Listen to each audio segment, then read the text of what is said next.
Today is Wednesday, September 30th, 2020. Coming up on Roland Martin Unfiltered, we'll break down last night's debacle. Donald Trump was a brute. He was obnoxious, a narcissist, loud, mean, nasty. And now the Presidential Debate Commission, they are making a big change for the next debate. We'll break it down.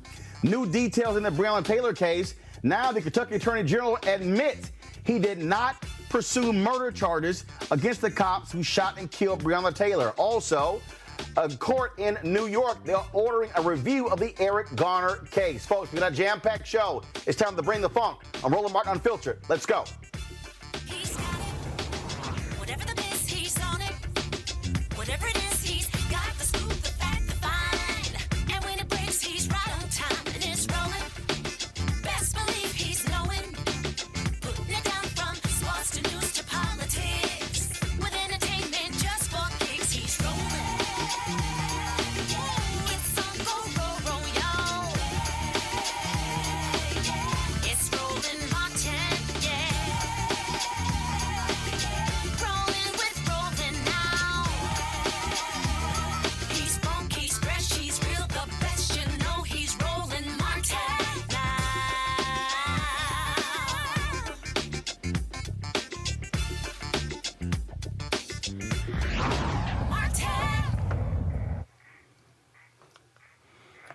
Last night's presidential debate in Cleveland between Donald Trump and Joe Biden was an absolute unmitigated disaster. First and foremost, Chris Wallace could not even control Donald Trump, who kept interrupting people. One analysis showed that Donald Trump interrupted Joe Biden some 76 different times. Biden interrupted Trump about 15 times.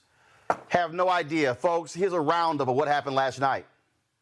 President Trump, you have often said that you believe you have done more for black Americans than any president, with the possible exception of Abraham Lincoln. My question for the two of you is, why should voters trust you rather than your opponent to deal with the race issues facing this country over the next 4 years? Vice President Biden, you go first. It's about equity and equality. It's about decency. It's about the Constitution. And we have never walked away from trying to require equity for everyone, equality for the whole of America. But we've never accomplished it. But we've never walked away from it like he has done. This is a man who, in fact, you talk about helping African Americans.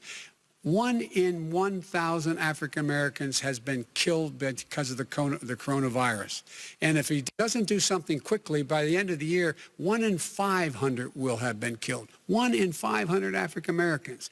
This man is a savior of African Americans. This man cares at all.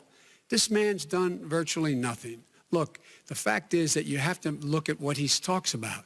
You have to look at what he did. And what he did has been disastrous for the African-American community.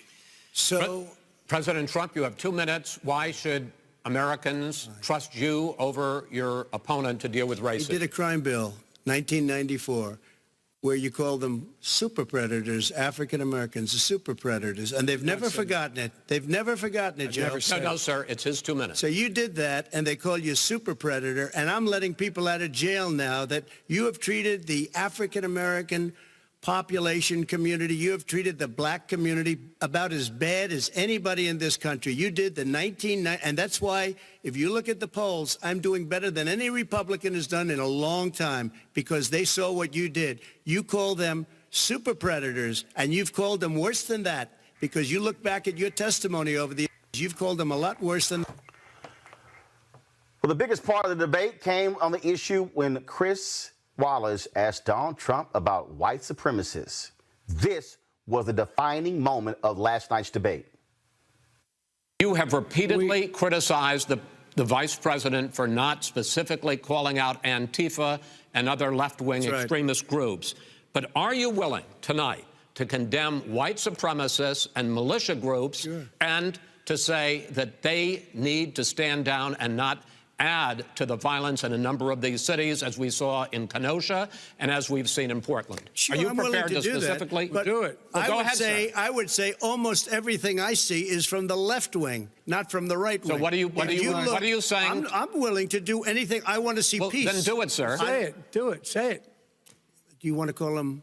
What do you want to call him? Give me a name. Give me a White name. supremacists and Who would white you like me to condemn? White supremacists and right Proud militia. Boys, stand back and stand by. But I'll tell you what.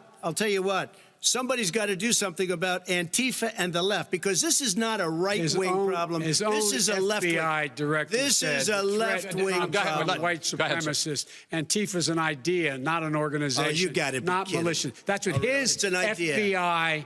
FBI director Gentlemen, said. Well, then you know what? We're done, sir. Everybody, we're moving on to the next. We're everybody moving. When a bat hits you over the head, that's not an idea. Everybody in Antifa your is administration bad. tells you the truth has a bad idea. Can I tell you what? You have no ideas. Antifa is a dangerous, All right, radical gentlemen, group. we're now moving on to the Trump and you ought to be Biden careful records. with them. They'll overthrow you. When in a 2 president, seconds. I'm going to ask a question.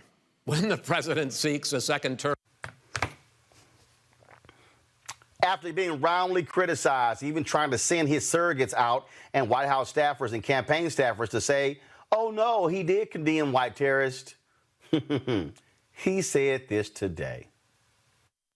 I don't know who the Proud Boys are. I mean, you'll have to give me a definition, because I really don't know who they are. I can only say they have to stand down, let law enforcement do their work. Law enforcement will do the work more and more. As people see how bad this radical liberal Democrat movement is and how weak, the law enforcement's going to come back stronger and stronger. But again, I don't know who Proud Boys are, but whoever they are, they have to stand down, let law enforcement do their work. Mr. President, you misspeak when you said stand by. That's my first question. Just stand by. Look, law enforcement will do their work. They're going to stand down. They have to stand down. Everybody.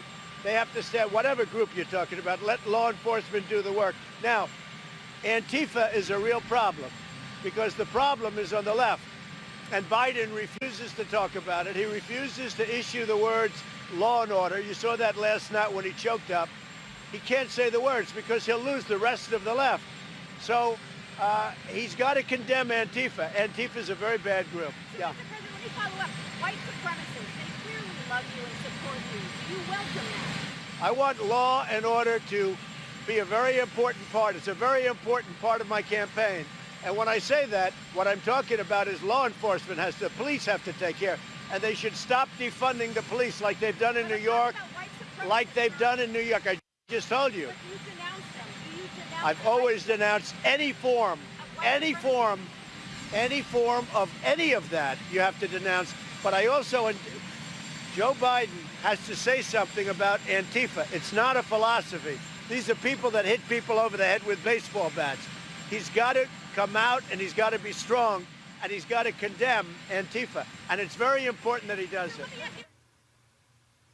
I want to see profiles not encourage Georgia Senator Kelly Loeffler. He has been very clear that there is no place for racism in this country. So, I think we just have to look at his words and his actions and to understand that he has done more to lift up African Americans than any president in recent history. You want to see a weak-ass black man? Senator Tim Scott of South Carolina. Do you find that concerning, the president's refusal last night during the debate to condemn white supremacist groups? I think he misspoke in response to Chris Wallace's comment. He was asking Chris what he wanted to say.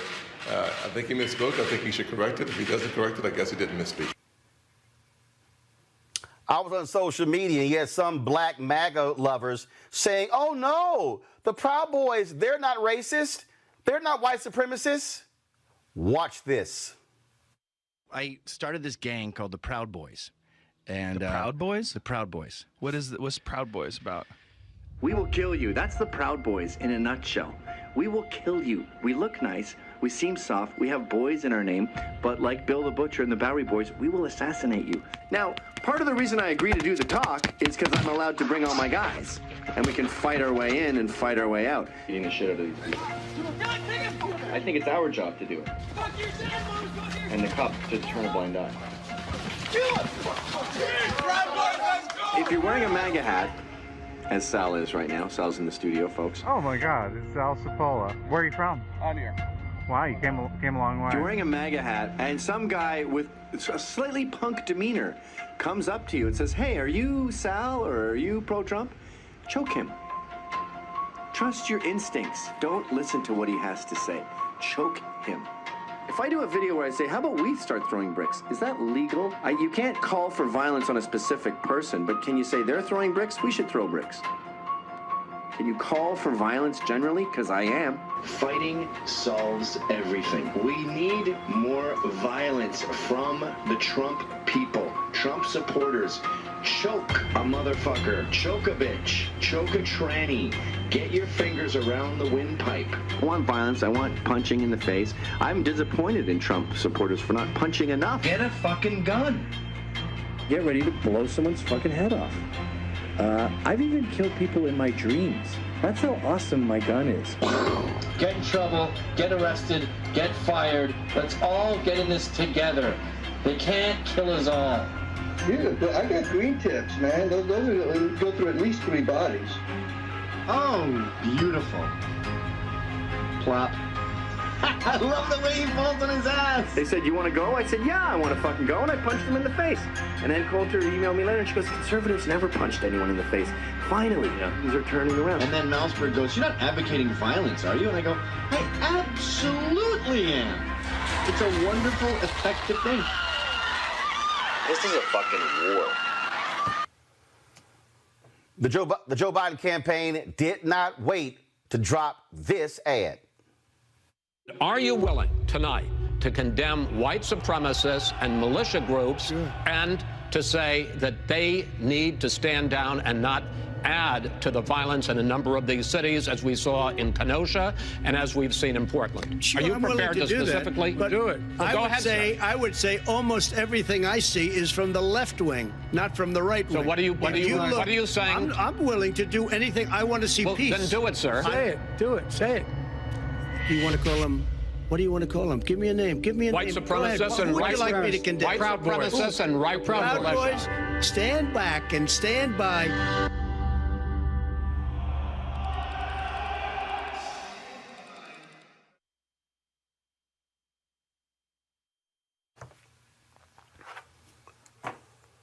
Let's go right to our panel. A. Scott Bolden, former chair, National Bar Association Political Action Committee.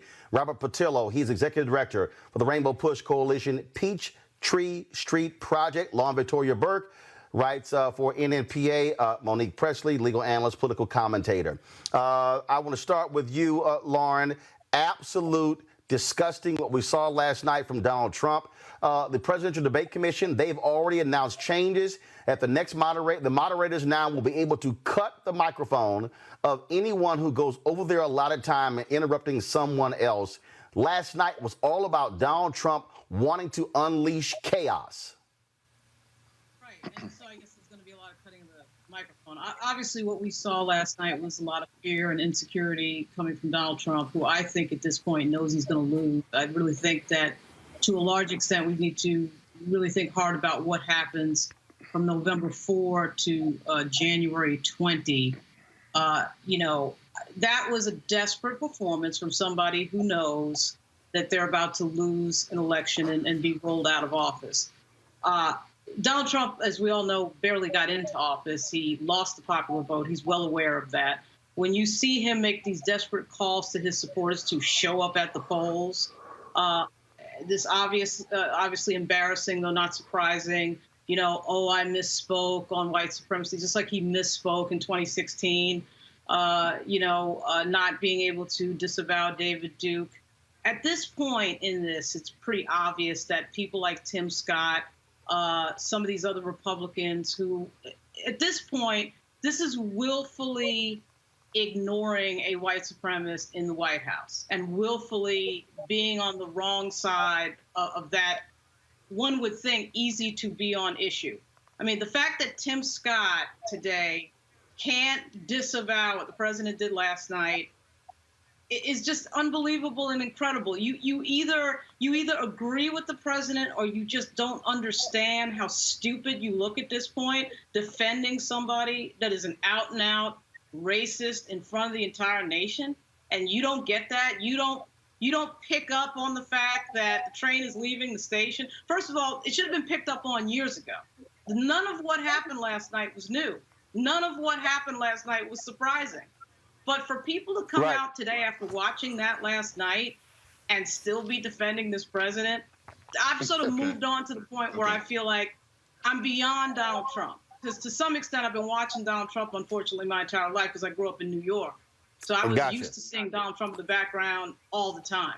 But now I'm to the point of asking, what are these people doing in the Republican Party supporting this person at this point? What can you say? This is real simple. This is real simple, Robert. Power. This is power. Yeah, you're absolutely correct. But Donald Trump played that debate like a fiddle last night. He was able to bait the host. He was able to bait Joe Biden. He was able to obfuscate. He was able to filibuster to the point that we aren't talking about the fact that we have a president who was impeached earlier this year, and we did not mention it during the debate. We find out that this president is $500 million in debt to unknown individuals around the world. We barely talked about it at the debate. The fact that he has not paid taxes in a decade, and when he did pay taxes, paid about $700. That did not get the proper vetting during the debate. President Trump knew he could not win on the facts. He cannot win a balls and strikes game, so he decided to do guerrilla warfare. Don't let your opponent get a straight answer in. Don't let the moderator ask a question. Make sure that you play the clock. Run out the clock until you get to the next topic. Then you slide in your culture war stuff. You slide in your conspiracy theories. You're talking about Hunter Biden. You're talking about random internet conspiracies. You're seeding the media beforehand by saying Joe Biden is on a performance-enhancing drugs, that he had plastic surgery, that he has an earpiece in to feed him answers. There's a teleprompter there that's going to allow him to read off the answers. President Trump figured out how to play the media years ago, and he is still playing them, and that's why we're not talking about any substantive issues from last night. That's why we're simply caught on all the distractions. No, we are talking about substantive issues because the reality, Monique, his statements regarding not wanting to condemn white supremacists. Also, last night, Joe Biden, when we talked about Antifa, Trump wants, he got to condemn Antifa. Biden last night, Monique, quoted the FBI Director Christopher Wray, who said Antifa is not an organization, it's an ideology. And then Trump's like, I disagree with that. The reality is this here. Biden, I thought the strongest moments when he finally said, the hell with Chris Wallace, the hell with Donald Trump, I'm going to look directly at the camera and talk to the American people. I do believe last night we had substance, and the substance is you've got a crazy, deranged crank who was even more crazy than we're used to, and you saw calm, focused, clear Biden compared to Trump. That contrast has shown up in various polls on who won last night and how this is going to solidify, I believe, this race for Joe Biden. Monique. I believe that that is true, that you did see a leader and you did see other than leader. I don't know, though obviously there was a winner for last night, whether that tilted the few, like 2, 3, 5 undecided voters in the United States of America right now or not. I agree with what the last panelist said, that this was a calculated approach by Team Trump, because they did prep, though they lied and said they barely prepped. He said his prep is being president. No, he had sessions. And what they figured out is that there's no way that he could win because he doesn't have enough on substance. He doesn't have a record that would prop him up. He doesn't have anything convincing to say about the pandemic or the economy or jobs. He's lost on all of those issues, and he doesn't have a command of the information. So instead, disrupt, disrupt, disrupt. And that is a very old debating tactic, which I'm sure Scott's on the panel. He would agree with me. If you can't do anything else, just throw the whole thing over and run down the clock.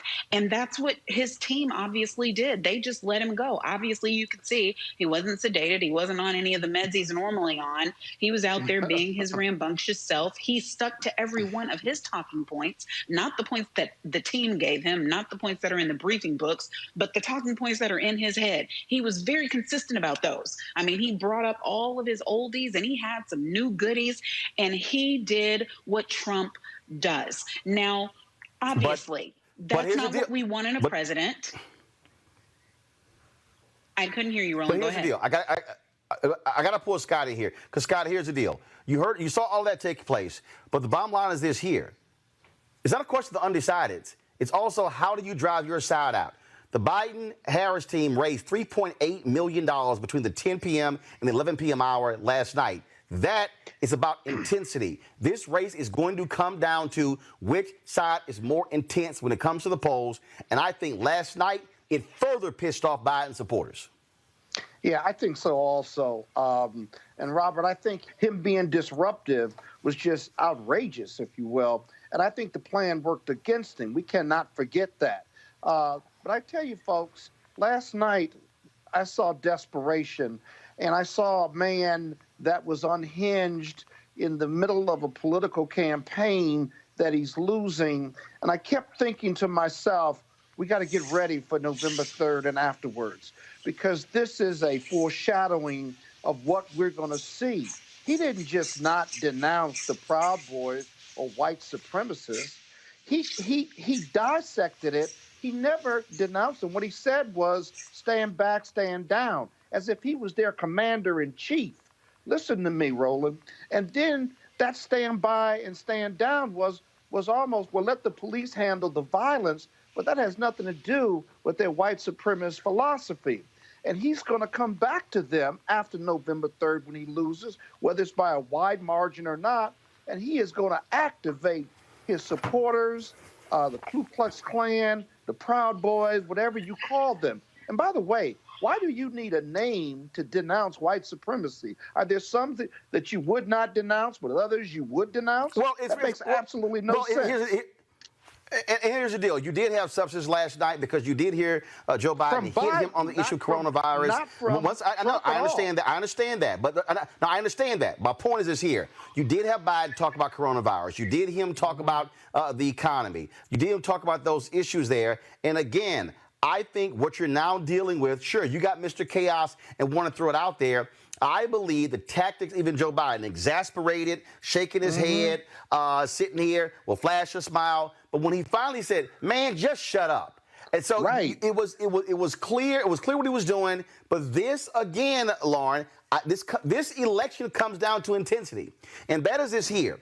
If by seeing this, and if it happens in the second debate and the third debate, it reinforces we are so sick of this dude. We have got to go vote. I think that, Lauren, is how the debate psychologically impacts the voting electorate.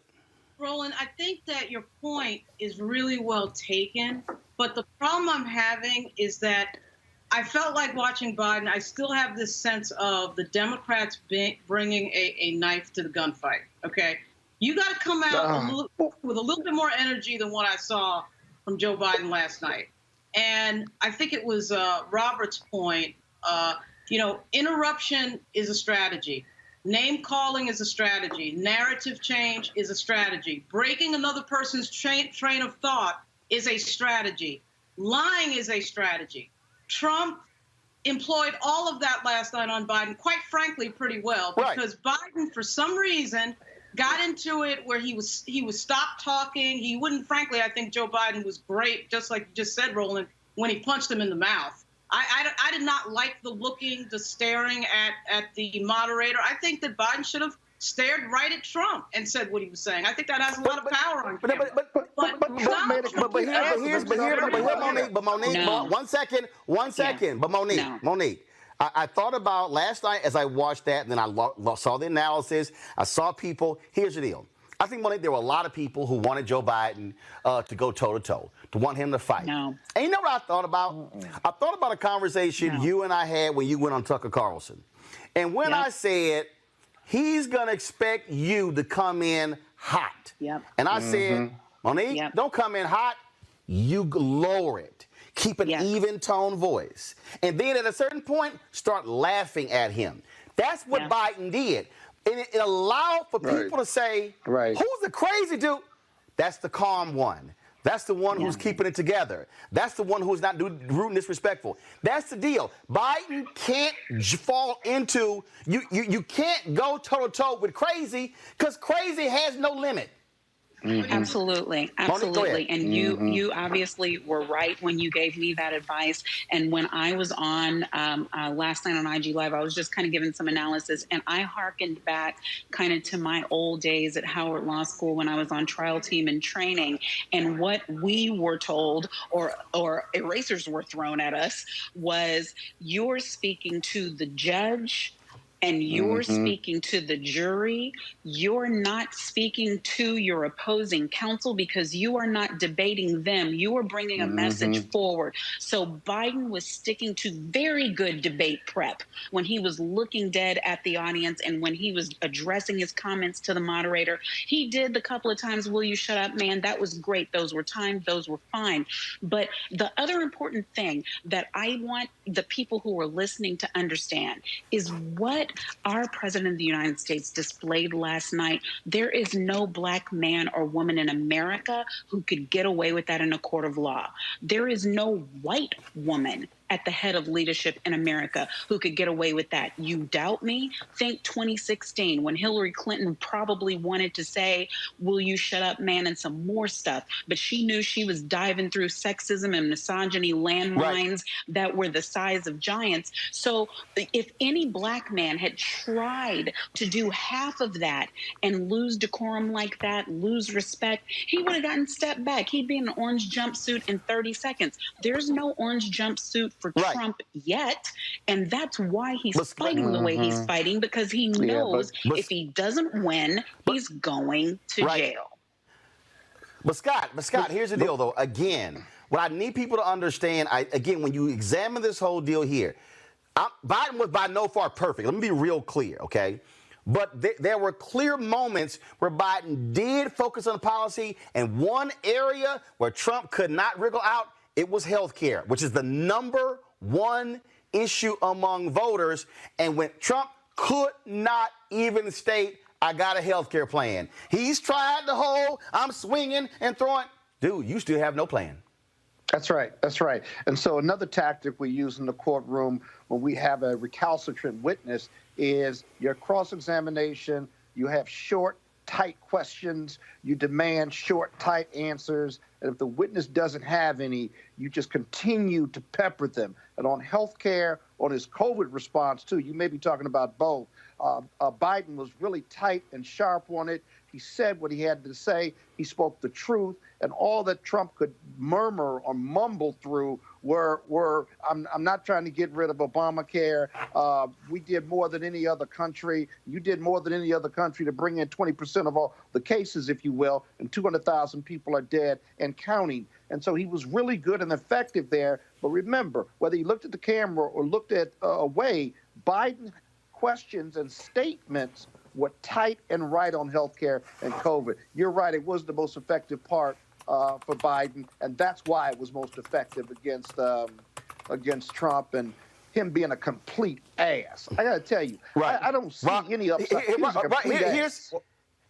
Well, of course. Here's the deal, Robert. Next debate, obviously, you got the rule changes. But if I'm Biden and I go back and watch that tape, after the moderator asks a question, stop looking at the moderator, the hell with him, and do what he did. When he leaned in and went right to the camera, I'm watching this and I'm saying, what he's saying is, damn, all of this other nonsense, I'm talking to you. That, Robert, has to be duplicated and replicated over and over and over again in the next two debates. Go ahead. I agree with you, and I think that was probably the part that Trump probably did the best at, which was being that disruptive force. That he was able to interject. He was able to throw Biden off of his talking points. Whenever Biden is jumping down into the mud of the trailer park with Donald Trump is winning. That is his territory. He's a reality TV star. He might as well have been a Housewives reunion with Andy Cohen moderating instead of Chris Wallace. So when Biden would slip and say you're racist, when Biden would slip and say you're the worst president ever, when Biden would slip and say shut up, man, you're now falling down and dropping down into that trailer park with Donald Trump, and that's where he thrives at. So I think it has to be, now that you've seen it once, it's almost like that Houston Rockets small ball offense. The first time a team saw it, they didn't know what to do when you had a 6'5" dude shooting threes at center. But then when they got to the playoffs, you had a couple games to prepare for it, you're able to shut it down, and that's what the Rockets go home every year. So I think it's important for Joe Biden to take, now that he's seen it one time. Now, Robert, don't get your ass whooped bringing up my Rockets now. Don't get your ass whooped. It was appropriate. I mean, ain't like your Hawks have done any damn thing, but go ahead. Or the Falcons, for the that whole matter. point is But learning how to adapt and adjust on the fly. Don't think this is not a debate from the 1970s going by the Roberts rules of order. Maybe he needs to binge watch E! and a couple reality shows for maybe a week or two to get back into it, but he's going to have to come out stronger. Otherwise, Trump will dominate the news cycle instead of the actual winner of the debate. None of those tactics. But you know what, though? Here's the deal. Here's the deal. Here's the deal, though. Here's the deal, though. But here's the deal, though. Also, talk about dominating the news cycle. Here's what he's dominating: white supremacists, Proud Boys, and the Proud Boys are actually making it worse for him because you know what? They're embracing it, and so he now has to deal with that. And his goal was to appeal to suburban white women. Trying to be buddy with the Proud Boys is not. Hold up. I'm gonna go Lauren and Monique first. Lauren, it ain't the smartest strategy thinking you're gonna appeal to them suburban white women who he's losing in droves by pumping up the Proud Boys. Yeah, that was an unforced error, obviously, from him running his mouth and being stupid and racist, but that's who he is. And he right. So that's what happened. I mean, I do think, though, that Biden has to figure out a way not to go down the rabbit hole when he gets interrupted. What Trump does when he interrupts is that he changes the narrative, he changes the course of the discussion, and Biden follows him. And I'm like, what are you following him for? Like, talk about what you want to talk about, just like Trump talks Absolutely about right. what You're Trump right. wants to talk about. So that's a... You're right. And here, you're right. No, you're 100% right. And Monique, the strategy, this is the strategy. You stand there, and when he starts yapping, this is what Biden does. Are you done? Are you going to still be so arrogant, interrupt? See, here's my deal. You don't look at him, and you go, I'm going to finish my point when you stop being a blabbermouth. You, whatever you like, but you never, because here's the deal. When you look at him, he's now got your eyes locked. That's why Trump kept looking at him. What you do is you give his ass a wall. You let him, you don't even look that way. You don't even look down. Let me know when you done sitting here blabbering and not answering a question. Still not answering a question. And here's the deal. Or what you do, Monique, you keep talking. I know it's disruptive, but you don't even accept the bite. You keep talking, and then the moderator says the two of you can't talk. We'll tell him to shut up. You keep going. Right. I think that we're kind of dealing in extremes, and what Vice President Biden gave us last night and needs to continue giving us is a balance in the fight. Because, yes, you need to stay on point. You need to be looking to your real target audience, which is the American people. But also every now and then you got to punch them in the face. Because you're dealing with a madman who's on the stage next to you. And so I think that has to happen too. That's not what you constantly do. You don't punch.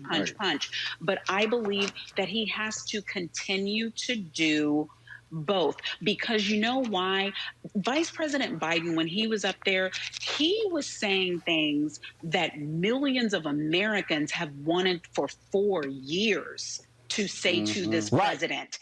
And such it as, was will the you first shut up? Opportunity. Yes. Right. And exactly. so I'm saying those are not errors, unforced or otherwise. Biden was being Biden, and I'm like, Uncle Joe, I know you're listening to your debate prep, and I appreciate that, but every now and then he needs to let one rip and cut that fool down to size, because that gained him people who were like, yeah, it's not just Trump who calls a spade and a thing and a fool a fool. We're about to get a new president who is going to say, hey, man, shut up. You're talking crazy. You don't pay taxes. You're a criminal. Go somewhere. So we need both.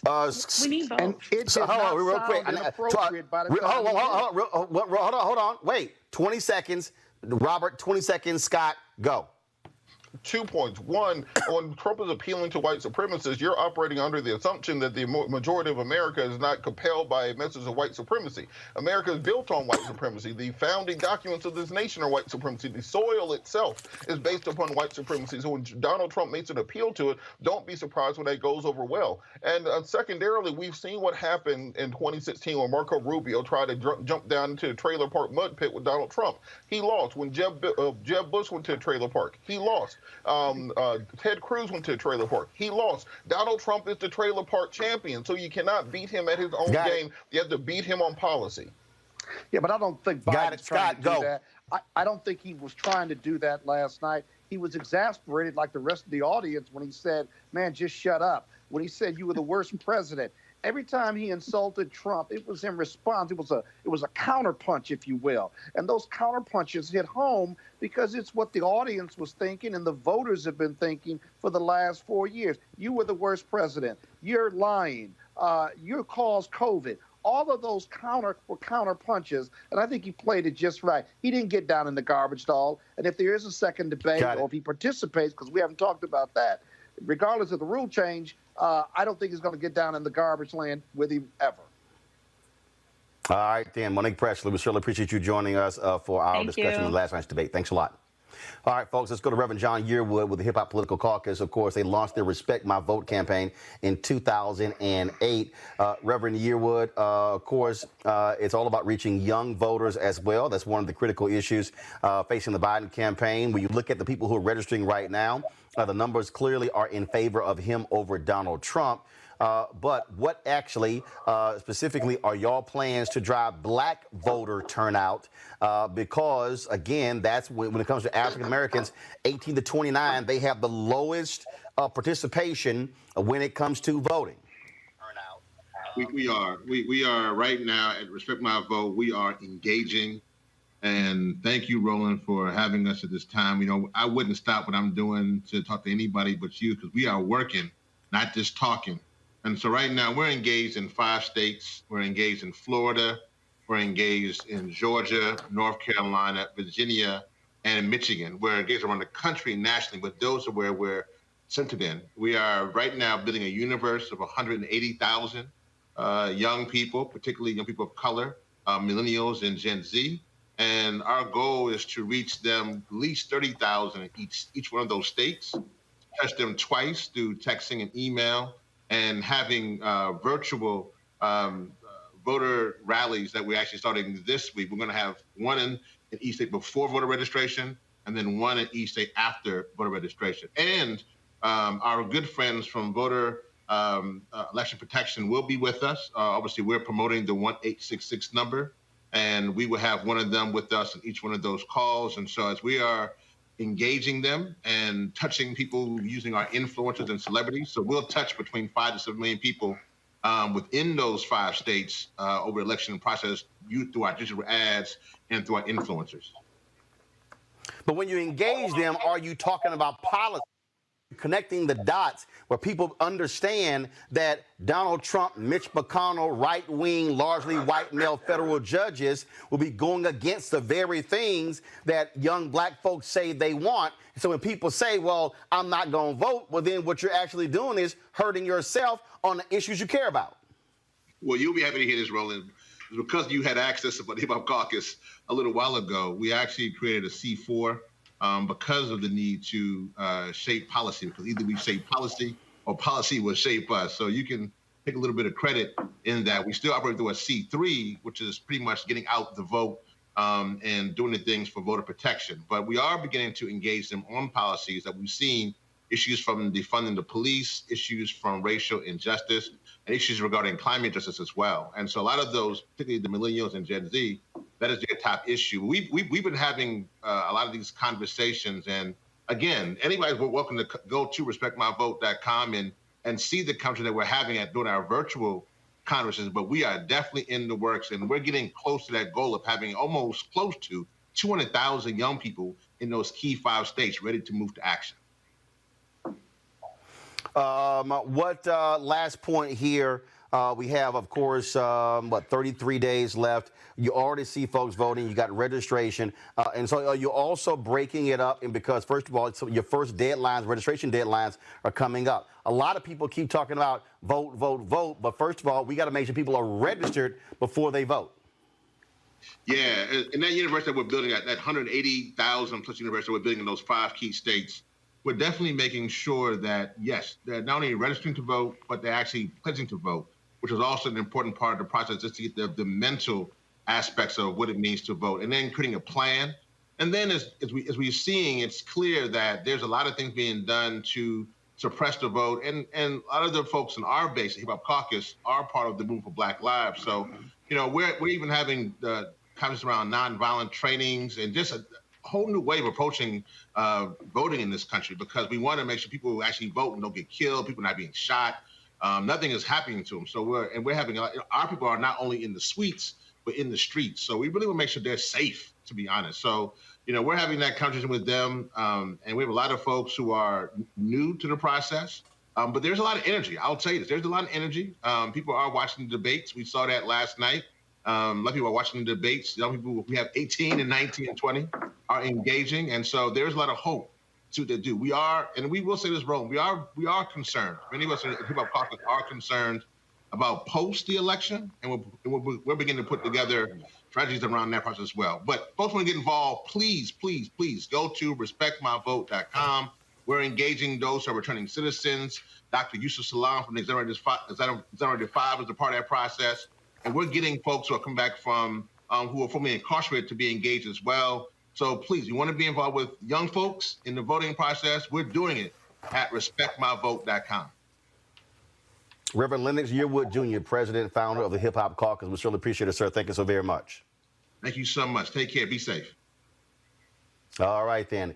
This is going to be, you look at what's happening. First of all, go ahead and pull the graphic up, folks. How many days we have left. Again, we are approaching a critical point where in this election, in terms of how many days are left, we're coming down to it. Vote.org is where we need you to go. There are 33 days until Election Day. People are already voting. More than 1 million ballots have already been cast all across the country. We want to make sure that you have not been purged. So go to iwillvote.com or vote.org to double check. Make sure you have not been purged. 2, for you to register. 3, for you to get your mail-in ballot. If you choose to vote in person, we encourage you to do that as well. Have a plan in doing so. We see what is happening with this election, how things are moving. In Georgia, Quinnipiac, Robert, has dropped their poll all of a sudden. And according to their poll, Reverend Raphael Warnock now is leading in that particular race with 31% of the vote. Senator Kelly Loeffler at 23%, Republican Doug Collins at 22%. Democrat Matt Lieberman, who refuses to drop out, is at 9%. Democrat Ed Tarver, an African-American, is at 4%. Of course, it's the first major poll that shows Warnock with a clear lead over Republicans Loeffler and Collins. Last week, Democrats, including Stacey Abrams, as well as Eric Holder and others, pushed Lieberman as well as Tarver to drop out. Robert, what the hell are these guys doing? They're polling 13% together.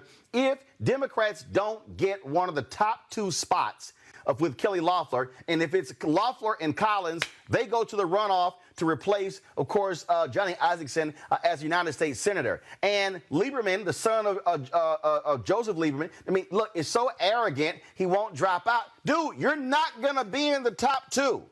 You're not in the top 3. Why aren't, I think it's also like 4 other, I think it's 4 black women running, it's a whole bunch of people. It's like, what are they doing still in the race?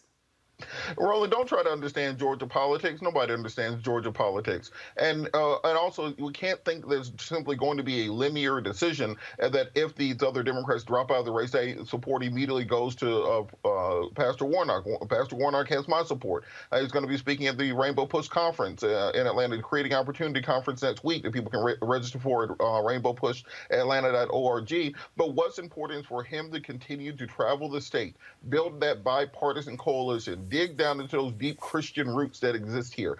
Get into the social justice community. Get into the communities that get out and vote. Continue a strong ground game and not worry about the other people in the race. What we see is Loeffler and Collins destroying each other to basically argue who can be the more crazy pro-Trump person, not understanding that Trump is polling very low in Georgia compared to where he was in the last election. So Warnock has a chance to win this. He just has to continue running the race he's running. But look, I totally understand all of that, Lauren, but the reality is this here. I don't think for a second that if you're supporting Matt Lieberman, you're going to all of a sudden go over to Kelly Loeffler and Collins, or if you're supporting Ed Tarver. Well, this is one of those deals where if you know you don't have a shot, what you focus on is how can your party actually win. If Warnock is able to get one of those top two positions, he advances to the runoff, and they stand a better chance of picking up that seat. And Democrats only need to pick up 4 seats, really 3 seats. And, of course, if Biden-Harris wins, she can break a tie. But if they pick up 4 seats, they not control the United States Senate. You got to think bigger than your own ego.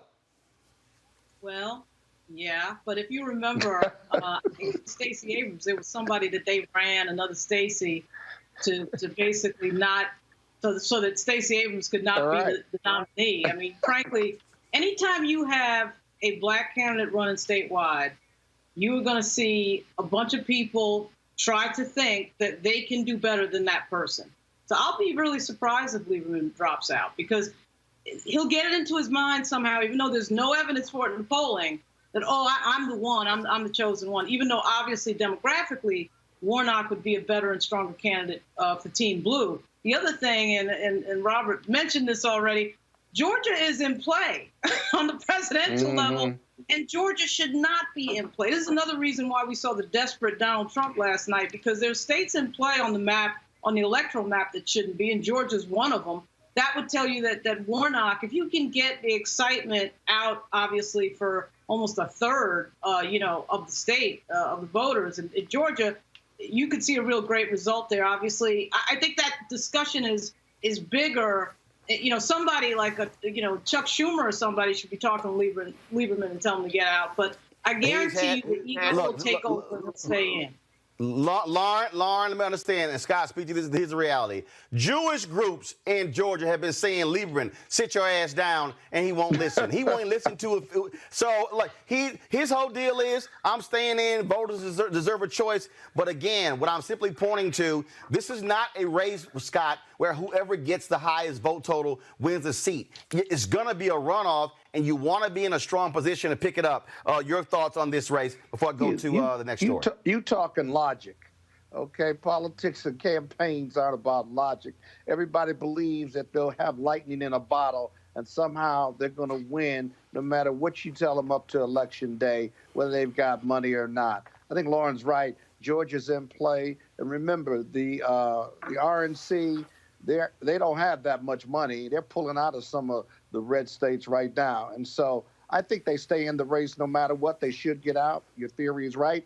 But then the Reverend has got to bear down, and he's just got to go win it. And sometimes that's what you're left with. And I think he can get that top two, those top 2 seats. Well, he's got to work hard for it, take nothing for granted, and have a ground game.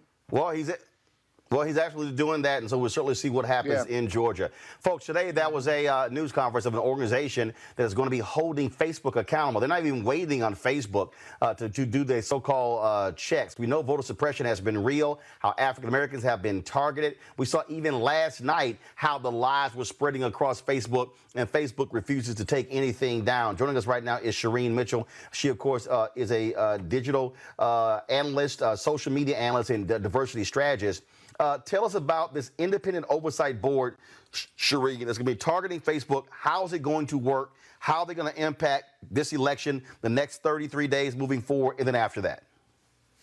So I'm fortunate to be a part of this board, and actually it's a board of experts from academics to media and to others, activists as well. You have people like Rashad on there from Color to Change. You have Derek from NAACP. You have ADL. You have other groups that are also active in this. And so what we're trying to do basically is say, we don't have time to wait for Facebook to catch up. We don't have time for the government to catch up. We're going to take actions, and we're going to expect people to see what happens. We're going to do it on a weekly basis, and we're going to come up with some key things we're making demands about Facebook.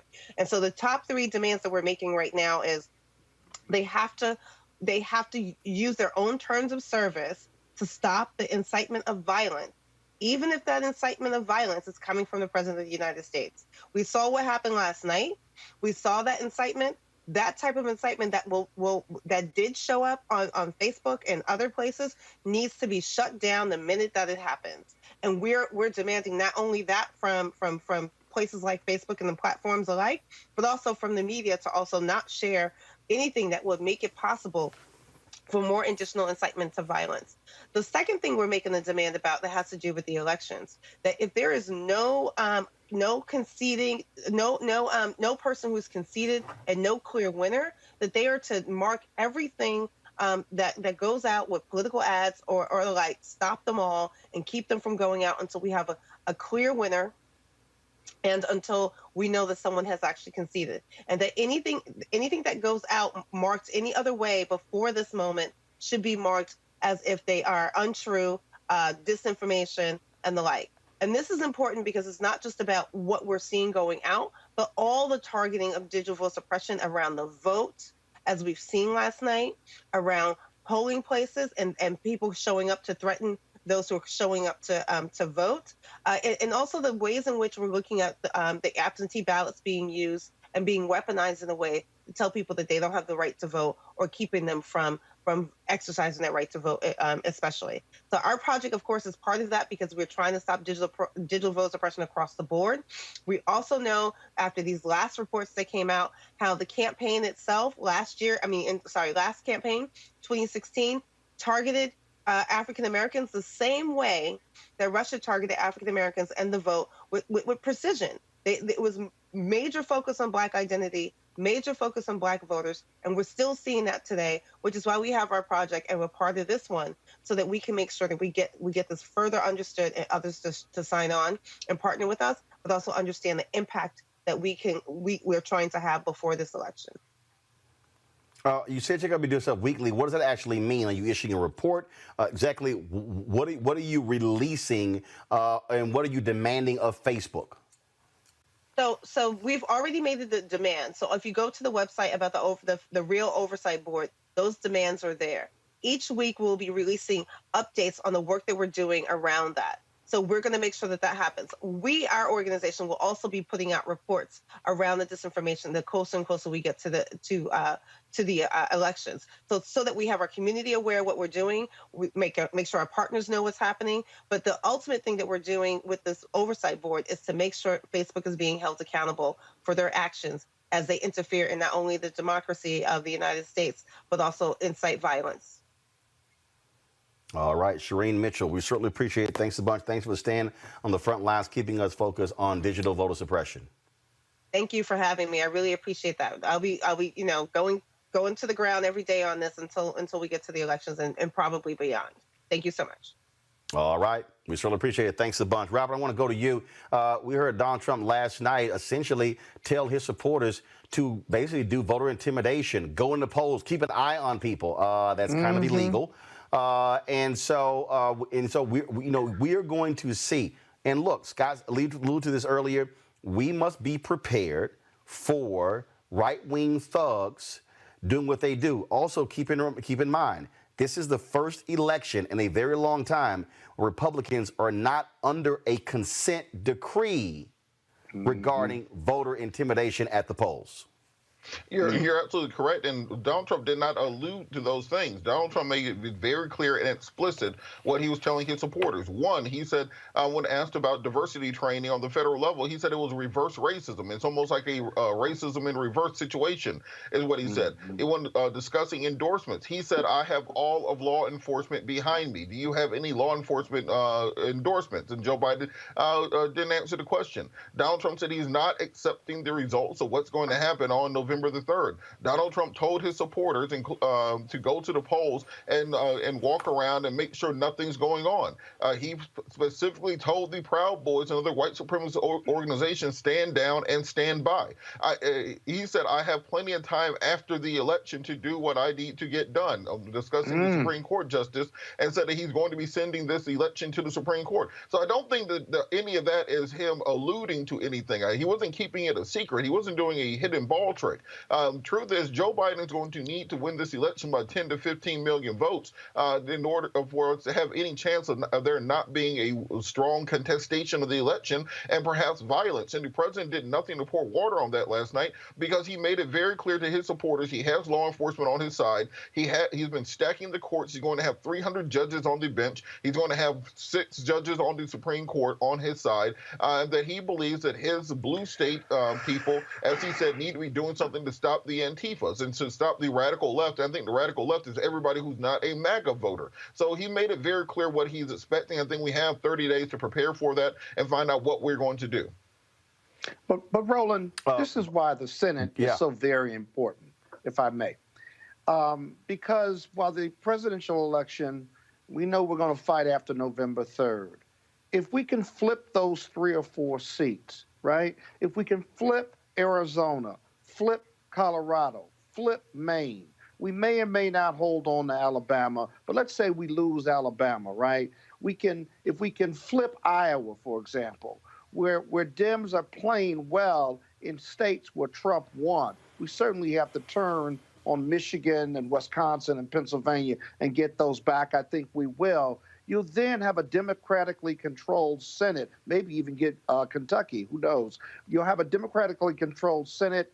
You hold your seats on the Democratic side on the House, and even if he fights, once those houses are impaneled, you've got another shot at his bad behavior by either impeaching him or putting tremendous political pressure on the Republicans to remove them themselves or to take that long walk to the White House to tell him that the gig is up. And so I've got hope, but we've got to vote down ballot and we've got to vote in these Senate races. Oh, man. Are you kidding me, Scott? You think that the Republicans are going to take some Barry Goldwater walk to the White House with this guy? After what we've seen? If we control the Senate and the House, that's a possibility. No, that's not happening. I don't invite your indignation. I raise it as a possibility, but I let hold up. 1 second. Lauren talk, Scott then respond. Go. Yeah, so it's more likely that the military would go to the White House and take him out on Jan 20 than it is any of these Republicans that we've seen over the last 4 years. I mean, that's just not happening. And quite frankly, we're lucky on the election. Hold up, Scott. No. I ain't Chris Wallace.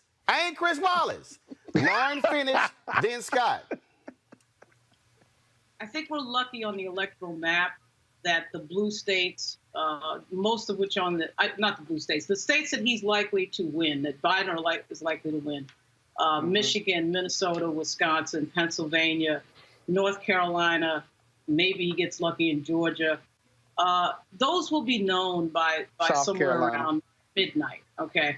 So we're lucky. We're lucky because I actually think we're going to find out fairly early that Biden has got it. Obviously, everybody knows he's going to win California. He'll probably win Arizona. But so that kind of shuts it down. The other thing we got to count on, too, is the media not being stupid. The media not being stupid and just allowing this president to use them and the bullhorn of the media and that audience of millions for him to just get out there and say any crazy thing that is completely inaccurate. That's the other thing. The media plays a huge role in this. But the idea guess what we did? Sorry, we can't count on that. Scott, go. Yeah, I still think that if we the perception and the pressure, because the Republicans will see the writing on the wall. This is a possibility, not a probability. But if we control the Senate, if we control the House, and the president is lost badly to Biden, and he wants to fight in some desperate measure, I do think that frees up more Republicans wherever they are, either on the Senate in lame duck or on the House side, to have a realistic conversation with themselves. They don't owe anything to Trump now, and perhaps have that conversation with Trump. The Dems should use them, if there are any out there, as their allies in order to avoid a constitutional crisis or taking the whole presidential election to the White House. Everything ought to be on the table. All right, folks, got to go to a break. We come back, we're going to talk about Breonna Taylor, talk about Eric Garner, next to Roland Martin Unfiltered. You want to support Roland Martin Unfiltered? Be sure to join our Bring the Funk fan club. Every dollar that you give to us supports our daily digital show. There's only one daily digital show out here that keeps it black and keep it real as Roland Martin Unfiltered. Support the Roland Martin Unfiltered daily digital show by going to RolandMartinUnfiltered.com. Our goal is to get 20,000 of our fans contributing $50 each for the whole year. You can make this possible. RolandMartinUnfiltered.com. To me, local politics always seemed to, in my mind, match up with what I was seeing nationally. If you didn't find a way to know somebody who knew somebody who knew somebody, then you couldn't get anything done. And that's really what to be political is. That's what you're doing. You're building relationships. And, you know, African Americans have had to, you know, face up to the fact that in order to get anything done in this world, we have to work with the system that's there.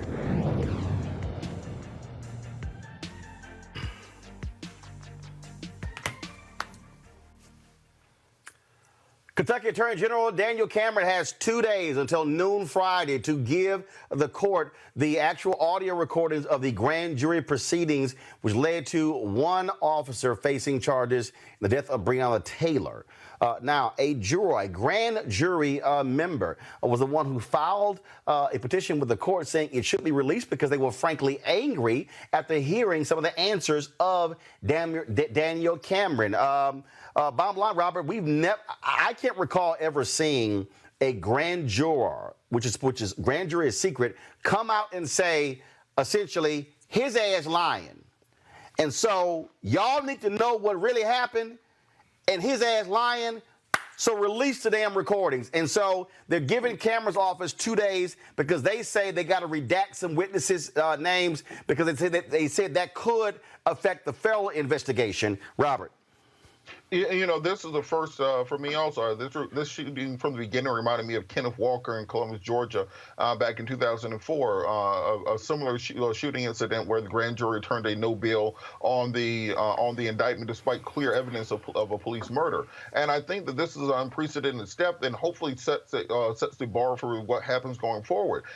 There has to be transparency. Far too long, prosecutors have been able to hide behind the grand jury to do their dirty work for when they don't want to indict a police officer. We all know that the prosecutor can indict anybody that he feels like during the grand jury process. The only time they don't get an indictment is when they don't want to indict somebody. So this is a very important step for us to watch, and we need to find out whether or not we can trust the prosecutors in this case. And this is even more of a reason that we have to have a Department of Justice that is interested in actual civil rights prosecutions, and that's what Jeff Sessions and Bob Barr have been using for over the last 4 years.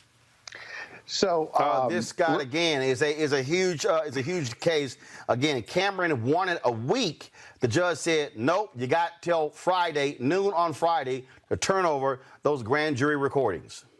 Yeah. So what do we look for when he turns over the recordings? The first thing you look for is you confirm that this was not an investigative grand jury, whereby the grand jury did the investigation with the help of the AG. That the AG did this investigation and then presented what he wanted to present and did not present what he did not want to present because he didn't believe he had a legal basis for it. I think that's going to be the latter. Secondly, what charges did he present? He probably just presented the charges when they brought back an indictment. What you would like for him to present is a number of charges, a number of police officers, and let them come back with a no true bill. That's really the open and transparent way of doing this, including felony murder. And I keep talking about felony murder on social media and some of the other shows I do, because if there was a felony committed and someone was killed in the commission of that felony, whether the bullet of Hankinson killed Breonna Taylor or not,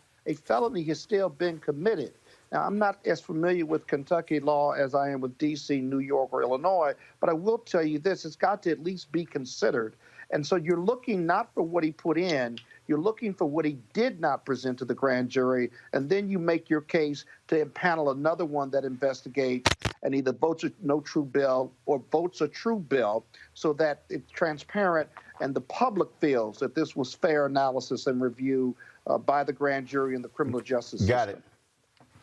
Lauren, the thing here is this here. Now, by this grand juror's decision, he's also forced Cameron to come out and say he did not even present the possibility of the grand jury pursuing murder charges. That's right. Daniel Cameron lied when he went before the cameras, and now he is being forced to be honest with the public about what he did as a special prosecutor. Yeah. The whole thing has the look of what exactly he thought it was going to be when he had that stupid-ass press conference. It's going to blow up in his face. And it's going to blow up in his face because everybody's going to hear exactly what happened in there, and it's going to be the opposite. It's going to be the opposite of what it should have been, which is exactly what everybody suspected when he had that press conference. I mean, this is a ridiculous crime. I know we're about to talk about Eric Garner. That was another ridiculous crime. This woman is in her home at 1 in the morning. They've got the wrong warrant. We can't even establish whether or not they did announce, although all the cop friends that I had said, even if somebody did announce, if you break through my door at 1 a.m., I'm reaching for my gun either way. According to the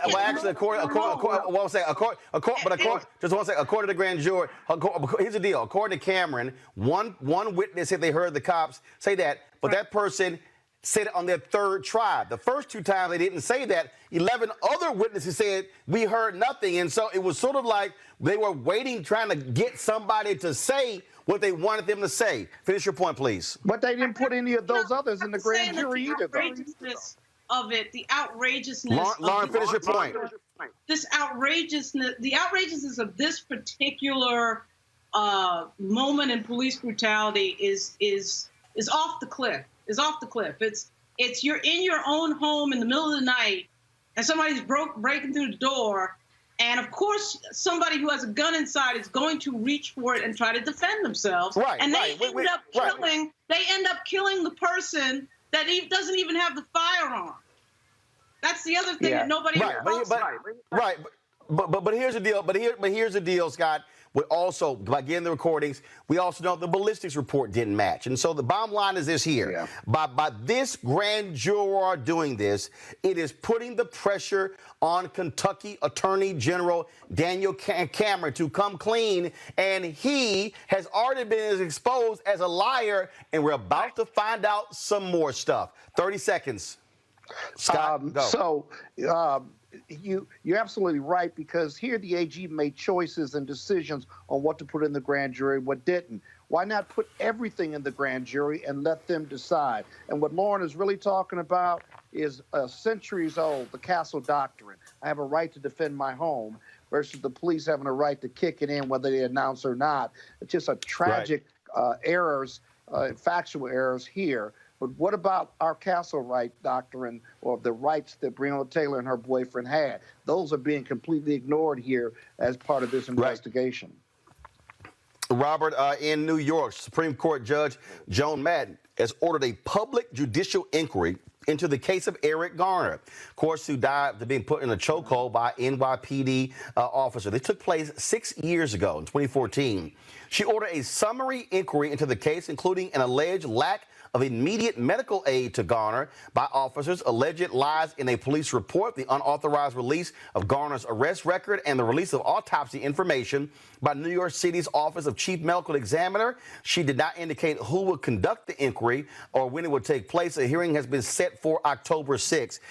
The reason this is important, this is not some departmental review. This is a judicial inquiry, Robert, which means lie to the court, you committed perjury. And it's important to remember, there's no statute of limitations on murder. There's more evidence is uncovered at any point in time that can necessitate a murder charge, even if it's 6 years down the line or 20 years down the line. We see this often in cases from the Civil Rights era, where you finally bring a Klansman to justice 40 or 50 years after the actual murder was committed. It's important. This is also an important step, because often we bemoan the pipeline, the connection between police officers, prosecutors, prosecutors and then the prosecutor to the bench pipeline, which often puts you as a defense attorney 3 against 1 in the courtroom. When judges are going to start being independent voices, they're going to start independently looking at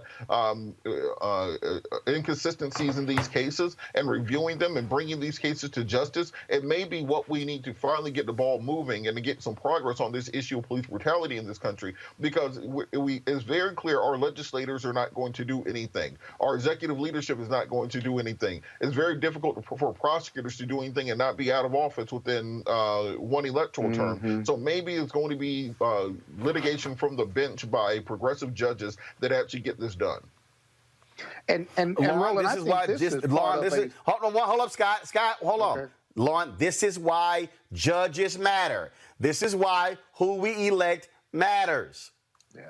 Absolutely. Yeah, I mean, absolutely. By the way, they should have an investigation into the Ramsey Order thing as well. Ramsey Order was effectively retaliated against by the New York City Police Department for taking that video of Eric Garner, which nobody ever talks about. Because, you know, New York City Police Department, and unfortunately I know it well, they think they can do whatever they want. I mean, they just think they can do whatever they want. It was already established that Daniel Pantaleo had been sort of stalked by this officer. I mean, I'm sorry, that Eric Garner had been stalked by Daniel Pantaleo. And so when he confronted him about the cigarettes, this was like the second or third encounter that they had had. And he ends up choking him to death on video. And then the New York City Police Department rewards him with a desk job and pays him more money and keeps him on the job so he can, you know, pad his retirement. I don't know. Right in front of everybody's face. And they just think that's just the normal order of business. You know, the other thing, Roland, and correct me if I'm wrong about this, I think this is part of a civil justice inquiry. That is, that as part of the civil lawsuit, before the case is dismissed or before the judge signs off on the settlement, that she's doing this inquiry and looking for transparency. I couldn't find the real source of it, but I think this is a civil proceeding which should be used more and more, as I often say, to get to the bottom of justice, to get information, and to get the information made public and transparent. So this may be a new tool in the civil rights movement or civil rights lawyers for getting to the bottom line and getting more information to the public. All right, then, folks, I certainly appreciate it. Thank you so very much for joining us on our panel today. When we come back, our tech segment, and what is a startup group in Silicon Valley doing to ensure more of us are involved in STEM? That's next on Roland Martin Unfiltered. You want to support Roland Martin Unfiltered? Be sure to join our Bring the Funk fan club. Every dollar that you give to us supports our daily digital show. There's only one daily digital show out here that keeps it black and keep it real as Roland Martin Unfiltered. Support the Roland Martin Unfiltered daily digital show by going to RolandMartinUnfiltered.com. Our goal is to get 20,000 of our fans contributing $50 each for the whole year. You can make this possible. RolandMartinUnfiltered.com. I'm Chrisette Michelle. Hi, I'm Chaley Rose, and you're watching Roland Martin Unfiltered.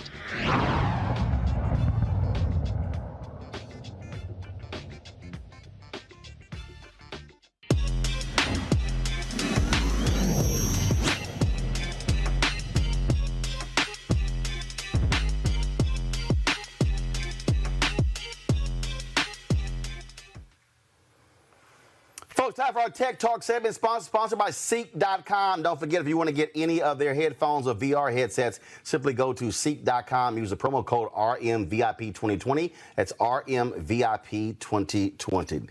All right, folks. Kevin Nichols, he is the founder, president, CEO of an Oakland-based group that deals with the issue of STEM in the technology space. It's a social impact venture with Stanford University called the Social Engineering Project. He joins us right now. Kevin, how you doing? Fantastic. How are you, Roland? Doing good. So this particular project here, who are you targeting? Are you targeting high school students, college students, folks who've already graduated? Who are you really trying to reach to broaden the number of our people who are in the STEM space, but also in Silicon Valley? We start primarily in middle school, but we go all the way up to high school, and we help some college students as well. But our focus is middle school, getting them interested in traditional STEM at an early age. And how so? What are you doing to get them interested in STEM? So my business partner, Dr. Brian Brown, is a professor at the School of Education at Stanford, And he designed some curriculum to get young kids interested in STEM through a culturally relevant perspective. So we do about 15 science experiments in 1 week during our summer program called Science in the City.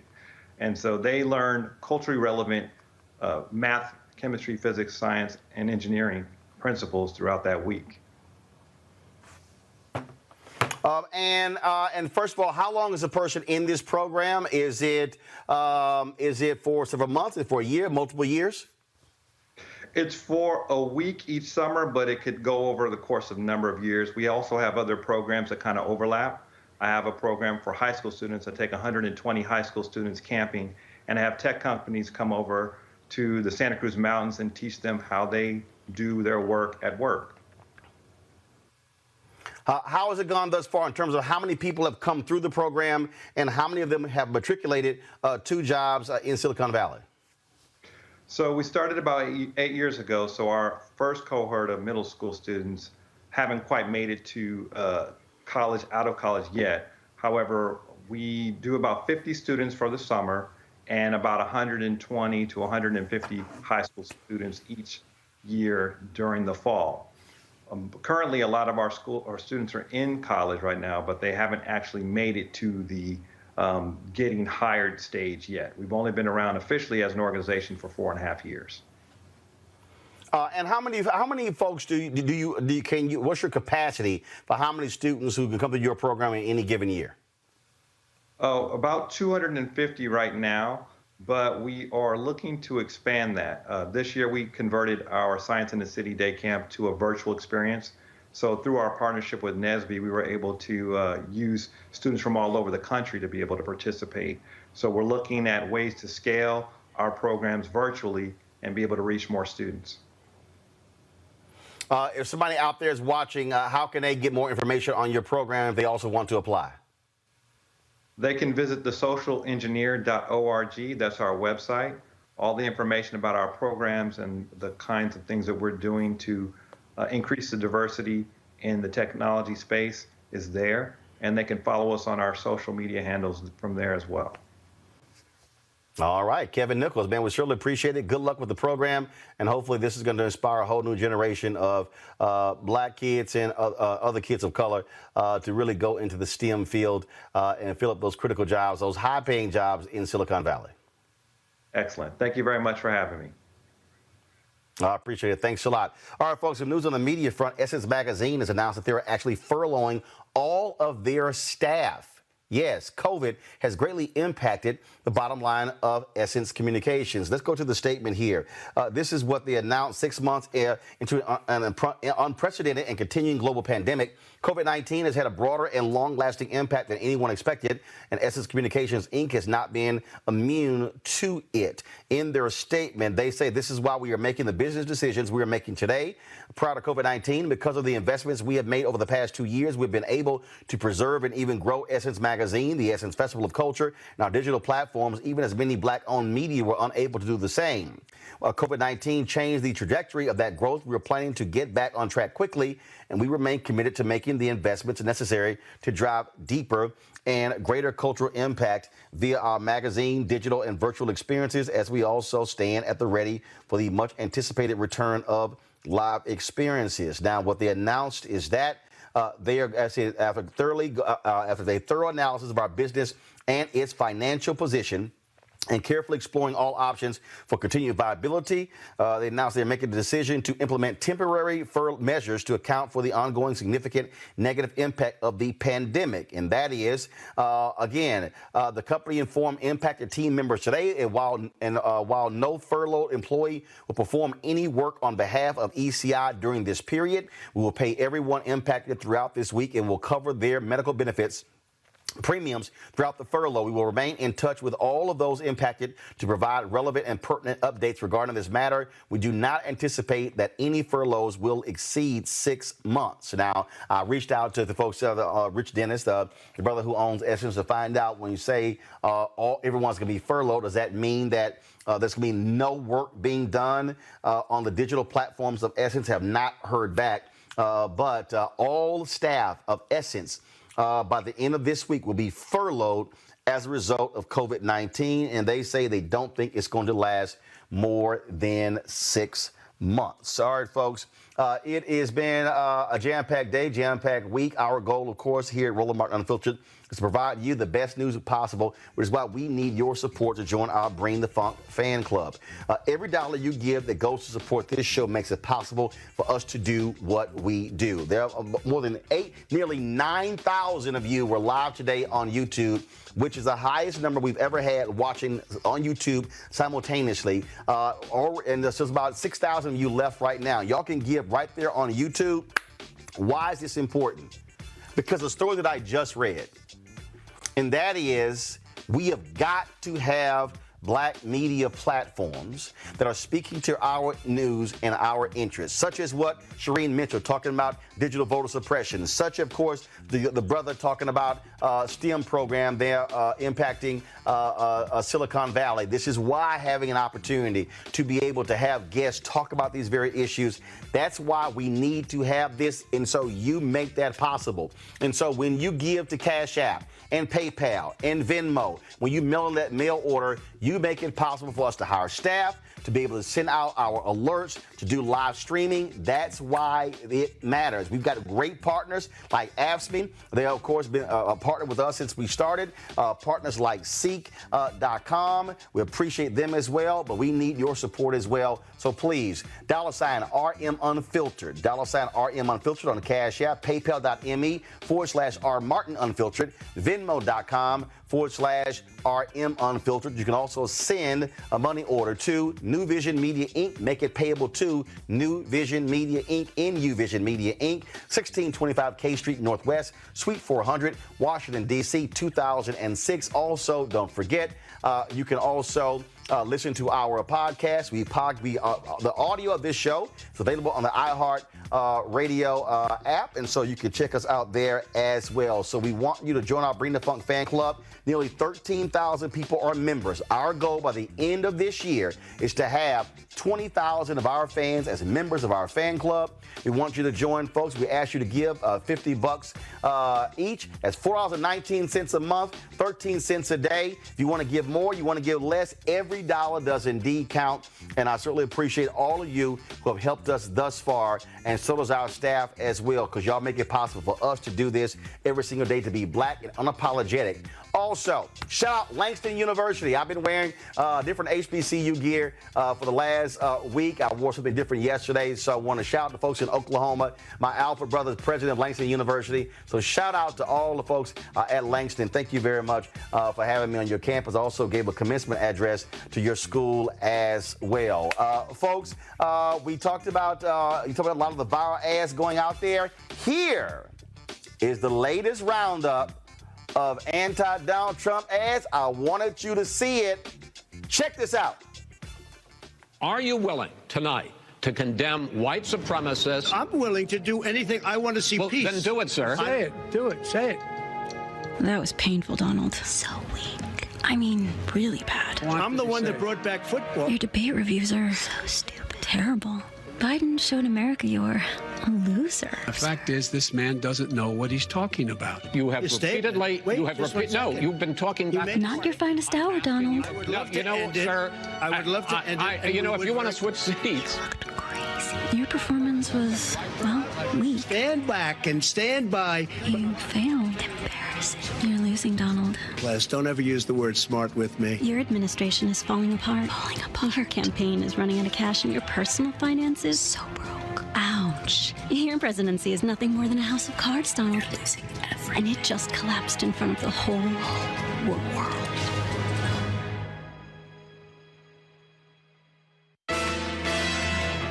For the first time, anonymous sources have leaked to the Lincoln Project video of Donald Trump's private debate prep. The public can now gain unprecedented insight to Trump's secret plan to win the debate.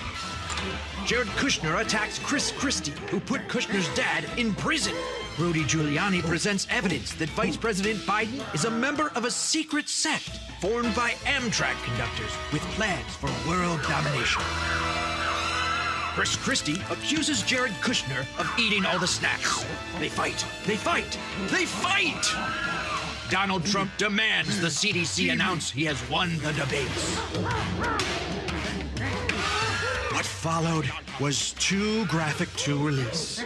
Follow the Lincoln Project for the latest as this zoo story drama continues. Won't him out. The Lincoln Project is responsible for the content of this advertising. I cannot implore you enough, folks. 33 days until Election Day. 33 days. There are some deadlines coming up soon for you to register to vote. I want to give you those deadlines, and so please pull that graphic up. Folks, here's the deal. In the next week, listen to me clearly, in the next 7 to 10 days, you are going to see these states where you no longer can register to vote. It doesn't make sense for us to yell and scream about you need to vote if you're not registered. If you're sitting out there and you're saying, man, I'm not going to vote, that is crazy. You saw the nuttiness that took place last night with Donald Trump. Leave that graphic up for me, please. I need y'all to understand the future for our children's children is based upon what we do when it comes to elected officials. You do not have to love or like a politician to vote for them, but you damn sure had got to be involved. We've got a brother, Jamie Harrison, running in South Carolina. He can beat Lindsey Graham. We've got a brother, Mike Espy, running in Mississippi. He can beat Cindy Hyde-Smith. You've got Tom Tillis, Republican, who was the architect of the voter suppression law in North Carolina, who is down right now to Cal Cunningham in North Carolina. Black folks in North Carolina, y'all can make that possible. Raphael Warnock, you can make it possible there. You got black folks who are running for congressional seats, district attorney, judges. We have got to ensure that we have folks who have our interests and speaking to our agenda in elected office. So Alaska, Rhode Island, your deadline is October 4th.